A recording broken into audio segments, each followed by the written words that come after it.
რა იყო პირველი? ქათამი თუ კვერცხი, საცობი თუ ის მძღოლების საჭიროების გარეშე რო ამოხრუჭებენ. ასაკის მატება თუ წელისკივილი. ამ ყველაფერზე დავა დაუსრულებლად შეიძლება, მაგრამ მე თქვენს ძვირფას დროს დავზუგავ. რადგან ჩვენ საყვარელ სპორტში ზუსტად ვიცით რა არის პირველი.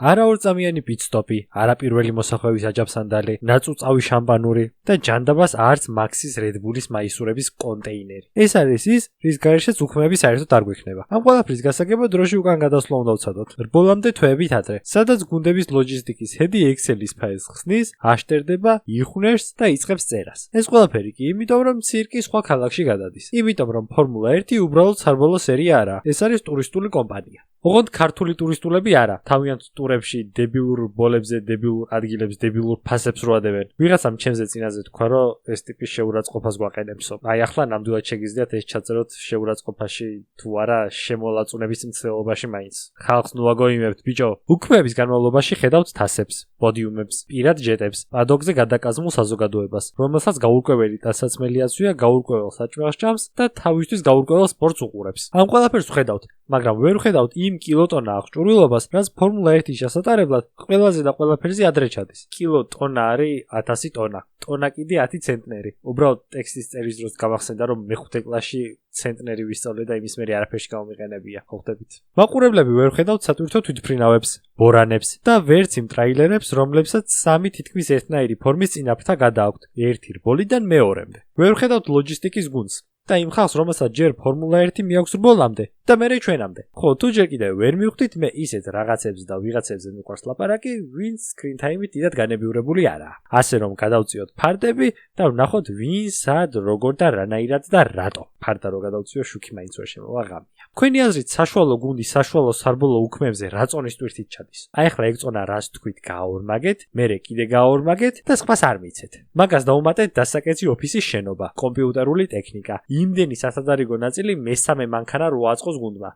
თუ რა თქმა უნდა ვილიამსი არ ხართ და ერთი პილოტი მეორეს მანქანაში არ გინდათ რომ ჩასვათ. საშუალოდ გუნდი 30-დან 50 ტონამდე აღჭურვილობას დაათრევს სარბოლო უქმეებზე. ტოპ გუნდები რასაკვირველია უფრო მეც. საქმეს კიდევ ის უფრო ართულებს, რომ ამის გაკეთება 10 თვეში 5 კონტინენტზე 24 ჯერ უწევთ. 24 რბოლაში სადაც ყოველი ტრეკი განსხვავებულია. ამაღლება, ზედაპირი, კლიმატი, მანქანის მომზადება. სწორედ ამის გამო უბრალოდ ვერ ადგები და მონცაზე, სინგაპურში და სპაზე ერთნაირად გასწორებული სეტაპით ვერ გახვალ. თითოეული უქმეები სპეციფიურ აეროპაკეტს საჭიროებს. განსხვავებული წინა და უკანაფრთების კონფიგი, ძრავის მაპები, გაგრილების და სამოხრუჭე სისტემები. გუნდმა კიდე უნდა გადაწყვიტოს რა უნდა წაიღოს, ოღონდ იქ რო ჩავა, მე უკანა ფრთაზე ვეღარ იტყვი სახში დამრჩაო. მე სტეფანო დომინიკალი გამოვა და ბიძაკაცურად ჩაურტყამს, ჩაფხუტი რატო არ დაგჩაო. ვაჰაჰა უჰუჰუ. ლოჯისტიკის გუნდი უბრალოდ ჩანთას არ ალაგებს ხვალინდელი სკოლის დღისთვის. ეს ხალხი ითვალისწინებს დიზაინებს, პერფორმანსის დეპარტამენტს, აეროდინამიკის თიმს და მზარეულებს. იმიტომ რომ რაც არ უნდა ჩაალაგო ყუთებში, საჭმლის მუცელში მოთავსების გარეშე ეს ყველაფერი გინდ ყოფილა, გინდ არა. და ის ფაქტი გაითვალისწინეთ, რომ ამ ყველაფრის პარალელურად სეზონი არ ჩერდება. გუნდები სულ რბოლაში, ექშენში და ციოქში არიან. თქვენის ნებართვით უცებ იმაზე ჩავაჭერ ამ შაპიტოს, რასაც ყურში ჩავყვირის ამდენი ხანი. ფორმულა 1 წლებია თვალებში გვაჩეჩებს ფაქტს, რომ 0 გამონაბოლქვი, ჩვენ მწვანეები ვართ, ბლა ბლა ბლა, 2030-დან net-zero საწვავი, გამონაბოლქვი ნახში როჟანგი. ეს ყველაფერი მართლა კარგია. პროგრესი კარგია. მადლობა რომ ჯერ კიდევ სუნთქავთ. უბრალოდ ერთი პატარა პრობლემაა. გრიდზე ვყავს 11 გუნდი. თითოეული გუნდი თავისი გარაჟით, ჰოსპიტალიტით, აღჭურვილობით, მანქანებით, ელექტროობით, სოფტის გამშვებებით, ტოსტერებით და პირადი ბარგით. ფია თავისი ავლადიდებით, ცირკის პრომოუტერები თავიანთი გადამღები თიმით, კამერები, სტუდიები, კაბელები. ამას დაუმატეთ პირელი, რომელიც ყველა გუნდს ემსახურება და ადგილზე ახვედრებს საბურავებს. იტალიური საბურავების კომპანია ყოველ უქმეებზე ერთ პილოტს აძლევს 13 მშრალ და 7 საწვიმარი საბურავის კომპლექტს. 13 + 7 არის 20 კომპლექტი. კომპლექტში ხო არის 4 საბურავი, 4-ჯერ 20 არის 80. ეს ყველაფერი იდეალურ შემთხვევაში, თუ XS-ებმა და ბრაკმა რეზინა მარიჩინა თავი. წარმოიდგინეთ, ეს ყველაფერი 24-ჯერ ლაგდება, იბარგება და სხვაგან მიდის. მაგრამ ყოველ ჯერზე, როდესაც ვინმე რამე პრეტენზიას გამოთქვამს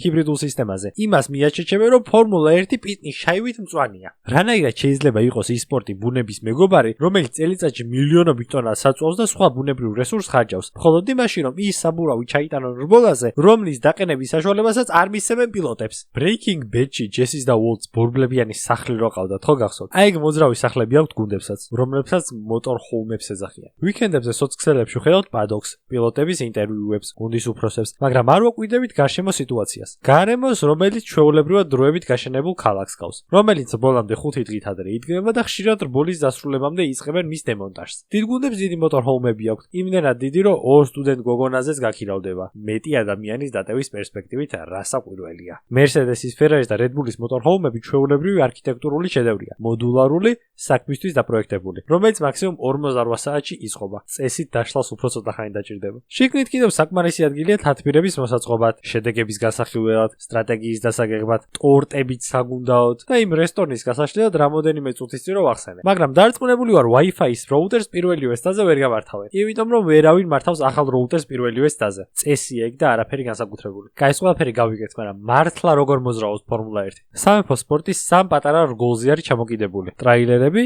გემები და თვითმფრინავები. ყველა მათგანს თავისი როლი, შესაძლებლობა და ლიმიტები აქვს. ერთად ეს ყველაფერი კი შენ გუნდს უქმეებიდან უქმებამდე უფრო აჩქარებს. ტრაილერების გამოყენება ევროპული ეტაპებისთვის ყველაზე მოსახერხებელია. ყველა გუნდს თავიანთი დაბრენდილი რამოდენიმე სატვირთო ავტომობილი ყავს, რომელშიც ყველაფერი იდეალურადაა გადანაწილებული და ყველა მიცის რომელ ყუთში რომელი ჭანჭი კიდევს. ევროპულ ეტაპებს იმიტომ გავუსვი ხაზი, რომ ყველაფერი შედარებით ახლოა. მისადგომად მარტივია და სწორედ ამიტომ რბოლამდე რამოდენიმე დღით ადრე ტვირთი უკვე ტრეკზია და ხარისხდება. ხოლო სანამ რბოლა მორჩება და პილოტი cooldown ლაბზე პიტებში შემოვა, უკვე დაშლის პროცესს იწყებენ, იმიტომ რომ შემდეგ რბოლაზე ტრაილერი დაღჭურვილობა წასაღებ. შემდეგ უკვე საზღვაო ტრანსპორტი, გრძელი დისტანციის დასაფარად, უმეტესად კონტინენტებს შორის გადაზიდვისთვის. იმის მიუხედავად, რომ ყველა ვიცით გამოწერილი მანქანის ჩამოსვლას რამდენი ხანი სჭირდება, მაინც ზუსტად ვიცით, რომ ჩამოვა ის, რაც შეუკვეთეთ და იმ დროში, რაც გვითხრეს. რაღაცა ძალიან ორგანულად არ გამომევიდა.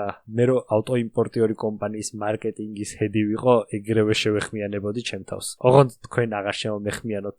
საკმარისი კონტაქტი გქონდა უკვე ერთმანეთთან.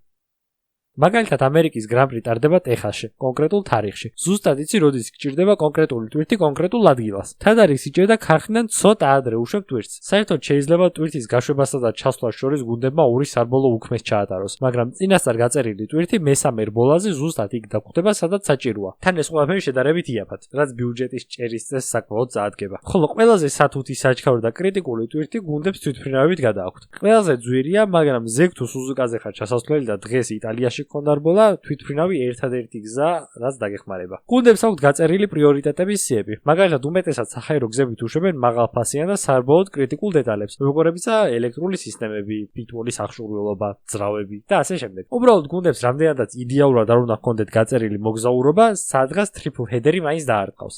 3 რბოლა 3 კვირაში. რანაირად უნდა ათრიოს 3 სხვადასხვა ქვეყანაში დვარეცი 3 კვირაში. სწორედ აქ შემოაქვთ გუნდებს ჩანაცვლების სისტემა, რის მიხედვითაც გუნდს აქვს რამოდენიმე სეტი სასიცოცხლოდ მნიშვნელოვანი აღჭურვილობის. ყველაფერს ფიზიკურად ვერ გაკაჩავენ, მაგრამ თავარი ბირთვით საკმარისია. მაგალითად, 2026 წლის სეზონში მიყოლებით არის ავსტრიისა და დიდი ბრიტანეთის გრან-პრი. ასე ერთ კვირაში რთულია კონტინენტის ერთი ნაწილიდან კუნძულზე გადაიტანო 2 მანქანა, სახლი, პიტვოლი და ამდენი დეტალი. 24 მაისს გუნდი მორჩება კანადაში გრან-პრის და გაუშვებენ ყველაფერს სილვერსტოუნისკენ. ევროპაში მყოფი აღჭურვილობა კიდევ ავსტრიაში წავა. Red Bull Ring-ზე რომ მორჩებიან კიდე სხვა რბოლაზე გაუშვებენ. სილვერსტოუნზე ჩავლენ და კანადიდან ჩასული ტვირთი იქვე დახვდებათ. ასე აქვს გუნდებს 2-3 როტაციაში ჩართული ტვირთი, რომელიც ერთ დროს ერთ ადგილას გაჩერებული არასდროსაა. ზუსტად ასე აგზავნიან გუნდები ტრეკზე მორგებულ განახლებებსაც. მაგალითად, გუნდებს კალენდარში ზუსტად ერთნაირი ფრთები სჭირდებათ მონაკოში, უნგრეთში და მექსიკაში. ფრთამ თუ მონაკოში არ იმუშავა, მიღებული ტელემეტრიით მოდიფიცირებას გაუკეთებენ და უნგრეთში გააგზავნიან. ხოლო ბოლო საბოლოო ვერსია სეზონის ბოლოს გუნდს მექსიკაში დაახვედრებენ. ზუსტად იციან რა პაკეტი სად უნდა ჩაიტანონ და როგორ. ოღონდ არ დაგავიწყეს, რომ ფორმულა 1-ში ადამიანები მუშაობენ. ბოლიდებშიც, პიტჩიც და რა გასაკვირიც არ უნდა იყოს ლოჯისტიკაშიც. თუ სპორტს აქტიურად უყურებთ, აუცილებლად გექნებათ გაგონილი მონცას ფრთა. უკანა ვინგის კონფიგურაცია, რომელიც მაქსიმალურადაა გათვლილი ბოლიდის უკანა ნაწილზე წინააღმდეგობის შემცირებაზე. 2024 წელს Red Bull-მა ლას-ვეგასში აღმოაჩინა, რომ ეს მონცას ფრთა არ აქვთ. არა და ნაკლები წინაღობა უნდათ. ხერხის ჯობია ღონესაო ხო გაგიგიათ. Red Bull-ის მექანიკოსებმა გონე და ხერხი ერთად მოიხმარეს, კუსტავლად გადაჭრეს უკანა ფრთა და კვირა დღეს მაქს მსოფლიო ჩემპიონის ტიტულის გააჯიბინეს. ძალიან რთულია ერთდროულად ადეკვატური ფორმულა 1-ის გულშემატკივარი იყო და თან ბრტყელი დედამიწისიც გჯეროდეს. სპორტის სეზონს იწყებს ავსტრალიაში, მერე ტექნოლოგიურად განვითარებულ აზიაში, მერე უდაბნოიან აზიაში, მერე ევროპის ეტაპები გვაქვს. ბოლო 7 ეტაპს კიდე აზია და 2 ამერიკა ინაწილებს. საერთაშორისო ლოჯისტიკური კოორდინაცია კიდევ ფორმულა 1-ის გუნდისთვის სასიცოცხლო დაუცლებელი სკილია. გუნდის ამ პოზიციაზე დასაქმებულ ადამიანებს ევალებათ წინასწარ გათხოვონ ყველა ნიუანსი, განახლება, გადანაწილება, გაგზავნა, მიღების საშუალებები, დახარისხება, ამინდი და ის კიდე გუნდის რომელწევს რაზე აქვს ალერგია რომ მორგებული საკვები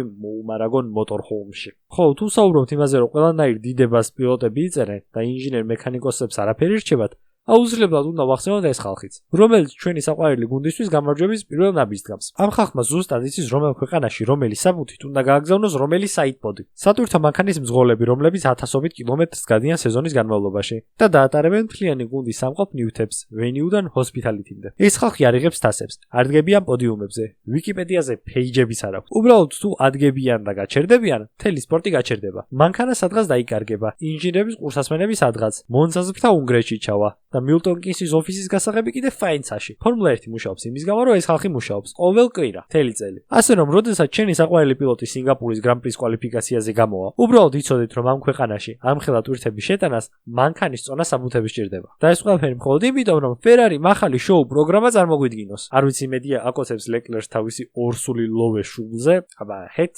აბა ჰოთ.